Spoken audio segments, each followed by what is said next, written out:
तो जैसे आपको इसमें दिख रहा होगा, आपका फर्स्ट चैप्टर आ रहा होगा सेट थ्योरी। Yes ma'am.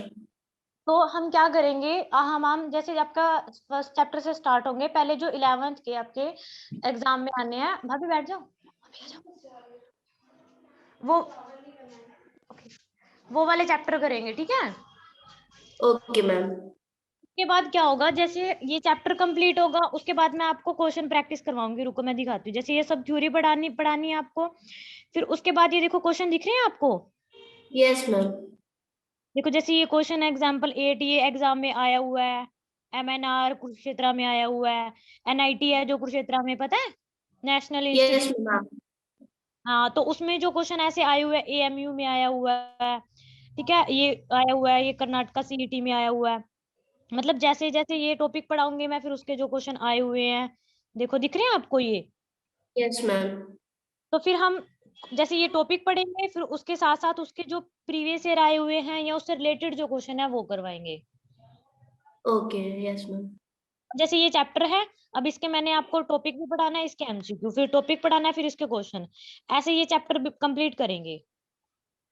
ठीक है। तो फिर जब ये चैप्टर कंप्लीट हो जाएगा, उसके बाद मैं आपको इस चैप्टर का असाइनमेंट दूंगी। Okay ma'am. एक बार मैं असाइनमेंट ओपन करके दिखाऊं आपको। यस मैम, एक बार। एक सेकंड, मैं PDF ओपन करती हूँ, रुको, असाइनमेंट दिखाती हूँ बच्चे एक बार आपको अपनी। हाँ यस मैम। ओके, देखो ये असाइनमेंट है, ठीक है। आपको ये फिर जो चैप्टर मैंने पढ़ाए होंगे, देखो इसमें साथ में यहाँ पे लिखा भी होगा असाइनमेंट। पहले तो जो मैं यस। फर्स्ट को दिखा रही थी, उसमें जो जो टॉपिक मैं पढ़ाऊंगी आपको, उन्हीं टॉपिक्स की असाइनमेंट दूंगी। ये नहीं कि मैं सभी टॉपिक्स की दे दूंगी एक साथ। जो पढ़ाया जाएगा, पहले मैं उसके क्वेश्चन खुद करवाऊंगी, वो टॉपिक खुद करवाऊंगी, फिर उसकी आपको असाइनमेंट दूंगी। मतलब एक टाइप से आपका टेस्ट होगा। Okay ma'am. अब इस असाइनमेंट में आपको टॉपिक वाइज क्वेश्चन मिलेंगे, जैसे कि ये पहले डेफिनेशन, टाइप ऑफ सेट और सबसेट से, जो मतलब इस टॉपिक से रिलेटेड क्वेश्चन थे। फिर ऑपरेशन ऑन सेट पढ़ाया होगा मैंने आपको लास्ट, जो PDF दिखा रही थी, तो उसके क्वेश्चन होंगे इसमें, ठीक है। तो ऐसे ओके मैम। ये मतलब सभी टॉपिक्स के जो भी मैंने करवाए होंगे आपको, ये स्टार्टिंग में देखो बेसिक लेवल के होंगे, क्योंकि आपको अभी बच्चे देखो स्टार्टिंग करनी है, तो थोड़ा पहले, ये तो नहीं मैं आपको एकदम पहले ऊपर वाला करवाने लग जाऊं, आपको कुछ समझ ही ना आए फिर। Yes ma'am. मतलब पहले बेसिक से करवाना पड़ेगा ना, और वो क्वेश्चन करवाऊंगी इतना भी हाँ। बेसिक नहीं, बिल्कुल ही समझ से पढ़ाऊं। लेकिन ये देखो ये कुछ क्वेश्चन आए हुए हैं एग्जाम में, दिख रहे हैं ना आपको, देखो इधर। हाँ यस मैम, देख रहे हैं। मतलब बिल्कुल इतना भी बेसिक नहीं होगा, बट ये है कि हाँ, अगर मैं आपको बिल्कुल ही हाई फाई हवा में करवाने लगी, तो आपको कुछ नहीं समझ आएगा। तो मतलब जो क्वेश्चन आए हुए हैं, जैसे रुड़की में है, जो बीटेक का कॉलेज, गवर्नमेंट कॉलेज है, सबसे पुराना कॉलेज है इंडिया का, वो 1930 का कॉलेज है वो। ये देखो, ये दिख रहा है आपको, ओके। रुड़की हुआ है। Yes ma'am. तो ऐसे आपको पहले बेसिक की मिलेगी, और फिर इसमें एडवांस के भी क्वेश्चन है, देखो एडवांस लेवल के क्वेश्चन है ये। Yes ma'am. तो उसके बाद आपको इसकी आंसर कॉपी मिलेगी साथ में। Okay ma'am. समझ आ गया आपको, मतलब पहले आपको कोई टॉपिक पढ़ाया जाएगा, उसकी असाइनमेंट प्रोवाइड की जाएगी। ओके ठीक है मैम।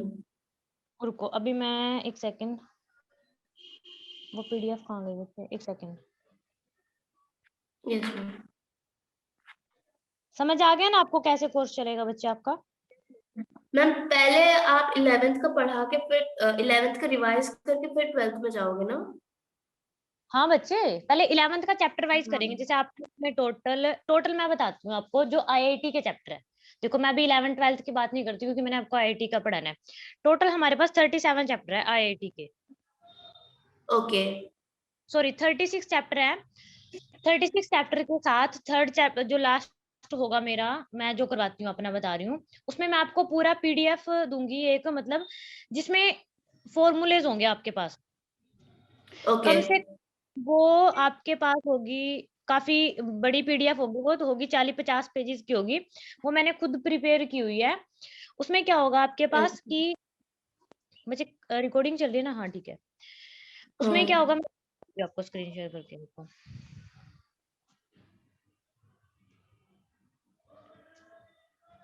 ये देखो, जैसे ये शॉर्ट फॉर्मूलेज होंगे मैथमेटिक्स के, मतलब जितने मैंने आपको 36 चैप्टर करवाए, उसमें जो पॉइंट इंपॉर्टेंट, जो फॉर्मूला कुछ भी कंसेप्ट यूज हुआ है ना, वो सब कंपाइल कर दिया जाएगा इसमें।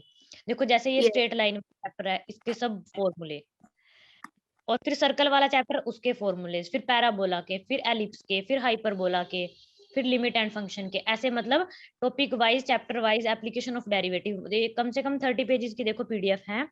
Definite Yes. इंटीग्रल्स, बेसिक्स के, ये मतलब 12th वाला चैप्टर है, क्वाड्रेटिक इक्वेशन के, सीक्वेंस एंड सीरीज ये 11th का है, बायनोमियल थ्योरम ये भी 11th का है, प्रोबेबिलिटी ये भी 11th का है, ये चैप्टर 12th के है, मतलब सभी कंपाइल करके ये आपको फिर फॉर्मूलेज होंगे इसमें आपके।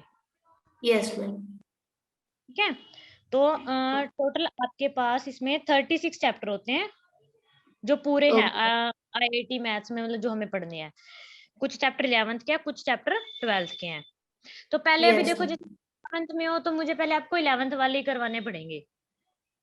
Yes, ma'am. तो फिर जैसे आप 12th में हो जाओगे, आप उस चैप्टर को स्कूल में पढ़ लोगे तो आपको उनका बेसिस कुछ समझ आ जाएगा, फिर मैं करवाऊंगी तो आपको और अच्छे से समझ आ जाएगा। हाँ.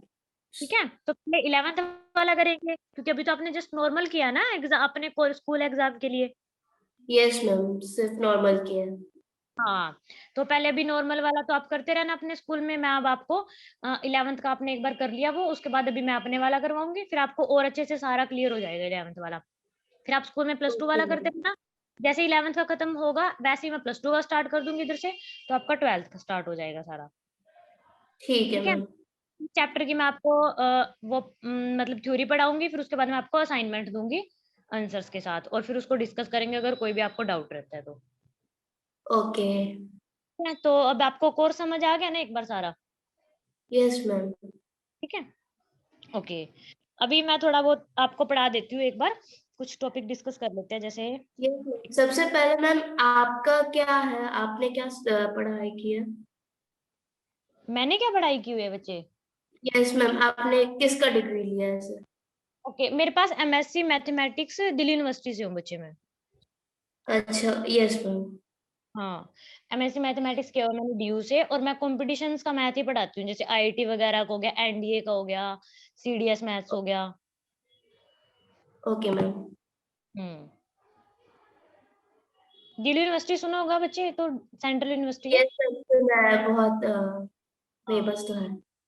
हाँ, तो मैंने यहाँ से एमएससी मैथमेटिक्स किया हुआ है, और साथ में भी मैं आईआईटी जेईई का जो एग्जाम होता है इनको पढ़ाती हूँ, और जैसे कंपटीशन एनडीए वगैरह हो गया, सीडीएस ओके. हो गया। ठीक है, पता होगा इनके बारे में भी आपको, एफकैट हो गया। यस मैम, आइडिया है. Yes ma'am. तो ये वाले एग्जाम का कॉम्पिटिशन्स का ही पढ़ाती हूँ, मतलब मैं मैथ मैक्सिमम। Okay ma'am. हाँ जी, और कुछ पूछना चाहते हो बच्चे, आप क्वेरी कर सकते हो। नहीं, बस इतना ही था. ओके, ठीक है, तो मैं एक बार देखो कुछ टॉपिक डिस्कस करते हैं ना। अच्छा, वैसे आप यस कब से क्लास स्टार्ट कर रहे हो? मैम, जैसे अभी मेरे मार्च में जो स्टार्टिंग है उसमें मेरे फाइनल्स एग्जाम 11th के हो जाएंगे. हाँ जी, उसके बाद मैं लूंगी मैम, जैसे एग्जाम्स खत्म हो जाएंगे 11th के फाइनल्स, मैं शुरू करूंगी कोचिंग 12th के लिए. नहीं बच्चे 12th के लिए नहीं, मैं तो ये वाली पूछ रही हूँ ना आपको, जो ये आईआईटी की लेनी है आपको। Yes ma'am, I mean sorry, वही आईआईटी की कोचिंग में तभी से लूंगी. आपका जो स्कूल एग्जाम है ना, आप सीबीएसई बोर्ड से हो, पहले ये बताओ एक बार। यस मैम, मैं सीबीएसई बोर्ड से हूँ. कि आपका अभी जो एग्जाम है स्कूल वाले, वो अप्रैल में होंगे, मिड अप्रैल में। नो मैम, 11th तो स्कूल ही पेपर बनाएगी ना, हमको बोर्ड से नहीं आएगा.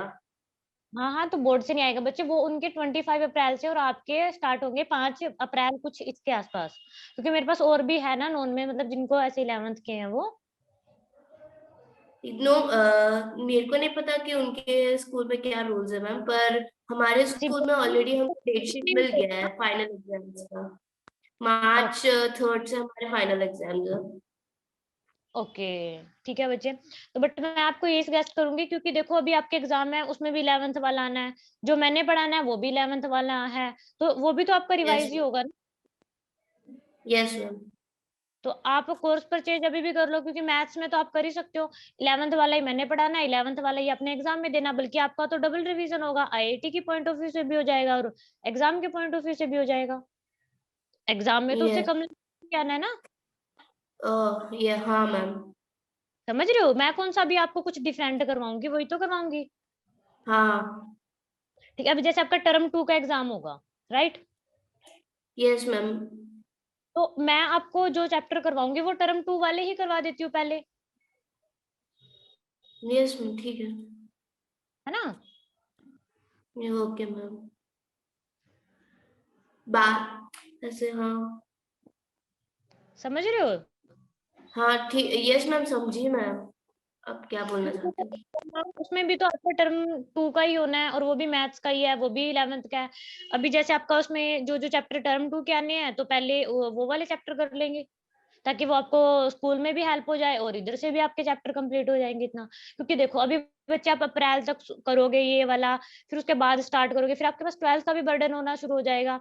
तो कम से कम आपके कुछ चैप्टर तो मैम, हाफ पर हो प्रॉब्लम जाए। ये है ना कि मेरे बस एक हफ्ता बाकी है, और एक उसके ये नेक्स्ट वीक एक बाकी है बस, और उसके बाद से फिर एग्जाम्स है। और कौन सी एग्जाम? तो हो नहीं पाएगा आप जो टर्म 2 का बताना चाहते हो। ओके, आपके एग्जाम कब से हैं? मेरे मार्च 3rd से है मैम। 3 मार्च से कब तक है बच्चे? मैम 14th मार्च तक। ओके ओके ओके ओके, तो यानी कि 15 मार्च से आप फ्री होगे। Yes ma'am. तो इसीलिए एक हफ्ते में तो आप कितने चैप्टर ही पढ़ा पाओगे? तो बच्चे वो तो देखो आप देख लेना, लेकिन चलो जैसा आपको सही लगे। बट मैं तो अपनी तरफ से बता रही थी आपको, क्योंकि इसमें भी 11th का ही होना है, जो भी होगा। यस मैम, वो तो मैं भी समझ सकती हूँ, पर अगर अभी तक हमारे एग्जाम्स नहीं होते तो मैं ले भी लेती, पर हमको ओके बता दिया गया कि इतना जल्दी है, तो फिर इसीलिए। ओके ओके, तो जैसे आपके एग्जाम खत्म हो तो फिर कर लेना, ओके? आप जैसा आप बोल रहे हाँ हो, यस ठीक है? मैम, मैं यही करने वाली हूँ। ओके, तो मैं अभी आपको एक बार कोई टॉपिक करूँ डिस्कस? Yes ma'am.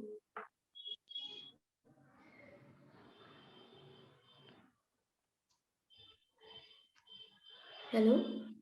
एक सेकंड बच्चे। Yes ma'am. देखो ये सैटर्न थ्योरी वाला चैप्टर मैंने ओपन किया था। देखो इसमें क्या होगा, सबसे पहले हम बेसिक पढ़ेंगे इसमें क्या कुछ होता है। Yes ma'am.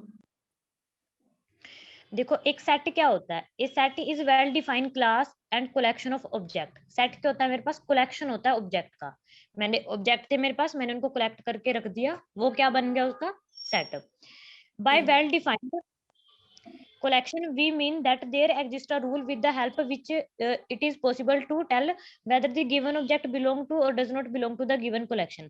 मतलब मैं उनका कलेक्शन करूंगी और मैं उनके ऊपर ना कुछ कंडीशन लगा दूंगी कि वो सेट में बिलोंग कर सकते हैं या फिर नहीं कर सकते, क्योंकि ऐसे तो सभी एलिमेंट आ जाएंगे सेट में। Yes ma'am. ठीक है, कुछ ना कुछ तो कंडीशन लगानी पड़ेगी ना कि हाँ आप इस सेट में आ सकते हो या नहीं आ सकते। जैसे क्लास यस होती है मैम। तो क्लास में 9th वाले बैठेंगे, इसमें 10th वाले। अगर ऐसे हो कि रैंडम कोई भी आके बैठ जाए ऐसे, तो फिर सभी क्लासेस एक साथ बैठना शुरू हो जाएंगी। कंडीशन लगा रखी है ना, yes ma'am.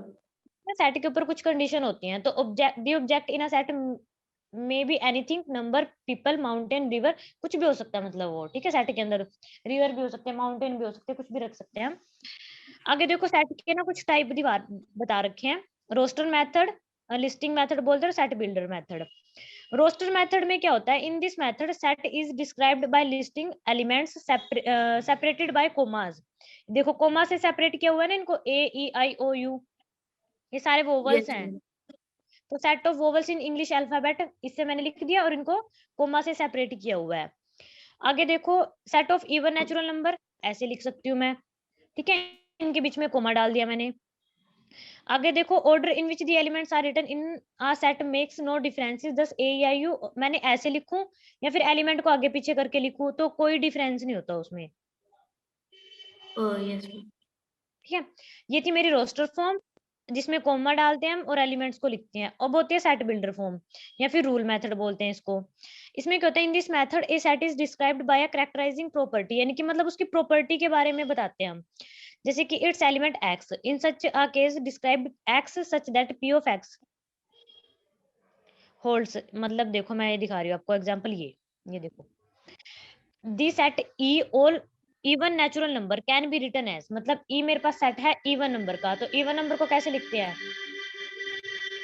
2n। 2n, yes.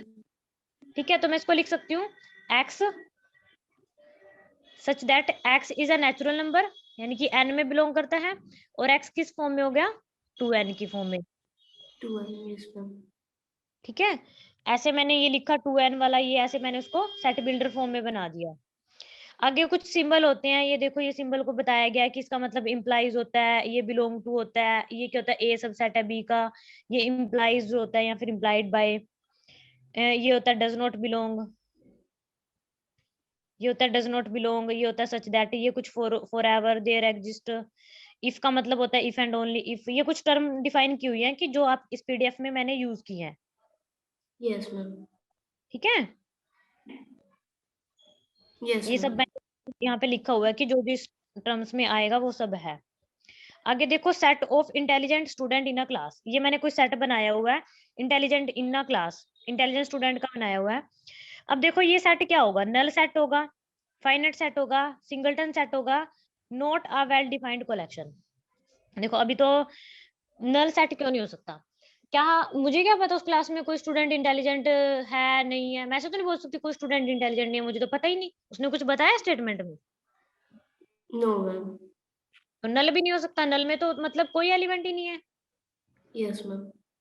Singleton set क्या कहता है? सिंगलटन सेट का मतलब होता है कि सिंगल ही एलिमेंट है। अब मुझे क्या पता कि उस क्लास में एक ही स्टूडेंट इंटेलिजेंट है, दो भी तो हो सकते हैं। उसने बोला कभी स्टेटमेंट में कि एक ही स्टूडेंट है? No नहीं बोला है. नहीं बताया। अब उसने बोला फाइनाइट सेट, अब फाइनाइट सेट मुझे क्या पता कि पूरी क्लास है या नहीं है, या क्या पता कोई भी ना हो, और क्या पता हो, क्या पता कितने बच्चे हैं, Yes. ये भी नहीं बताया उसने। Yes ma'am.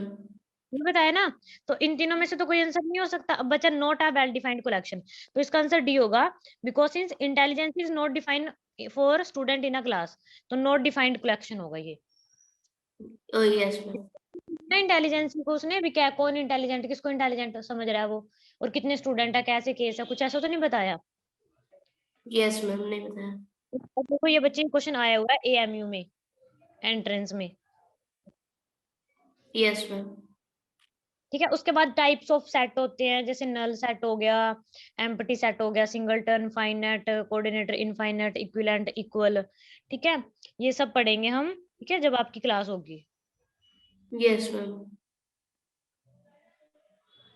इसके फिर क्वेश्चन प्रैक्टिस हैं, फिर ये करवाऊंगी आपको। तो बच्चे देखो, मैंने आपको जो बताना था कोर्स का अच्छे से एक्सप्लेन कर दिया। कोई डाउट है तो आप पूछ लो मेरे से एक बार, अभी भी मतलब अभी है हमारे पास 7-8 मिनट। आपको जो भी कुछ पूछना है, क्वेरी है कोर्स से लेके, कुछ भी सिलेबस से लेके, कैसे करना है क्या, मुझे एक बार पूछ सकते हो आप। तो मैम कोई अभी कोई डाउट नहीं है. ओके, आपको सही लगा वैसे? Yes मैम सही लगा मैम. ओके ओके, ठीक है। तो बच्चे मैंने आपको जो डेमो में बताना था, देखो सब कुछ बता चुकी हूँ मैं अपनी तरफ से। जैसे कि आप Yes. कोर्स परचेज करोगे तो आपकी क्लासेस हो जाएंगी स्टार्ट। ठीक है, Yes मैम. ओके।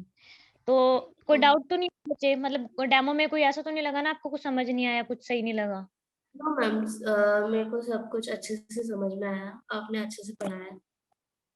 ठीक है। तो ठीक है बच्चे, आप कोर्स परचेज करोगे तो फिर आपकी क्लासेस कर लेंगे रेगुलर स्टार्ट। ठीक है, ओके ओके मैम. ओके बच्चे, ओके, क्लास ओके. करें लिए? Yes ma'am. ओके बच्चे, bye. Okay thank you ma'am. Welcome.